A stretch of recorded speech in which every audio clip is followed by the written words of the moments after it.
હોસ્પિટલમાં એમ્બ્યુલન્સ ભાડે મૂકવાના નામે 5.25 કરોડની ઠગાઈ આરોપી ડોક્ટર હાર્દિકની ધરપકડ 50% નફાની લાલચમાં 12 ડોક્ટર છેતરાયા. એમ્બ્યુલન્સના ધંધામાં 50% નફાની લાલચ આપી સુરતના 12 ડોક્ટર સાથે 5.24 કરોડની ઠગાઈ કરવામાં આવી હતી.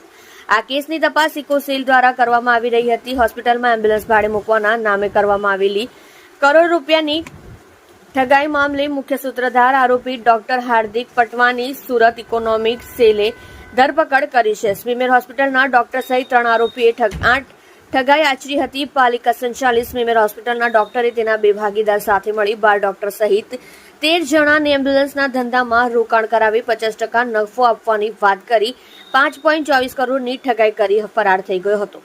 એમાં સ્મીમેર હોસ્પિટલમાં બાયોકેમિસ્ટ્રી વિભાગમાં ટ્યુટર તરીકે ફરજ બજાવતા 37 વર્ષીય ડોક્ટર કપિલ અરવિંદ શહાણે ક્રાઇમ બ્રાન્ચમાં ફરિયાદ આપી હતી.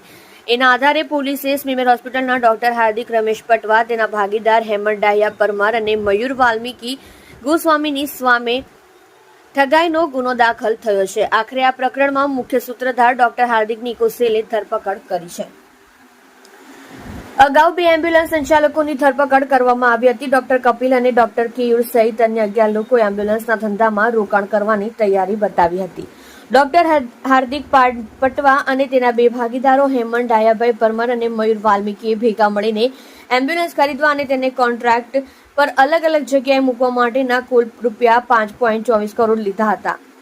ત્યારબાદ 3 જણાએ હાથ ઊંચા કરી દીધા અને રૂપિયા એમ્બ્યુલન્સના ધંધામાં નહીં રોકીને તેનો અંગત ઉપયોગ કરીને ઠગાઈ કરી હતી. આ બાબતે ક્રાઇમ બ્રાન્ચમાં ફરિયાદ નોંધાઈ હતી, જેની તપાસ સુરત ઇકો સેલને સોંપવામાં આવી છે. આ પ્રકરણમાં અગાઉ 2 એમ્બ્યુલન્સ સંચાલક હેમંત પરમાર અને મયુર ગોસ્વામીની ધરપકડ કરી વધુ તપાસ હાથ ધરવામાં આવી હતી. આ લોકો એમ્બ્યુલન્સને કોન્ટ્રાક્ટ પર મૂકવા માટે કુલ રૂપિયા 5.24 કરોડ લીધા બાદ હાથ ઊંચા કરી દીધા હતા. બાદમાં તેમણે રૂપિયા ધંધામાં નહીં રોકીને તેનો અંગત ઉપયોગ કર્યો હતો. આપ જોઈ રહ્યા છો સોમવાર time news channel. Bureau report, Surat. તારીખ 18 મે 2024 ના રોજ આરોપી હાર્દિક પટવા, હેમંત પરમાર અને મયુર ગોસ્વામી વિરુદ્ધ છેતરપિંડી અને દસ્તાવેજનો બોગસ દસ્તાવેજ બનાવવા અંગેનો ગુનો દાખલ કરવામાં આવેલ, જેમાં હેમંત પરમાર અને મયુર ગોસ્વામીને પહેલાથી જ અરેસ્ટ કરી લેવામાં આવે છે અને ગઈકાલે હાર્દિક પટવાને આ ગુનાના કામે અરેસ્ટ કરવામાં આવેલ છે. કયા પ્રકારના દસ્તાવેજ?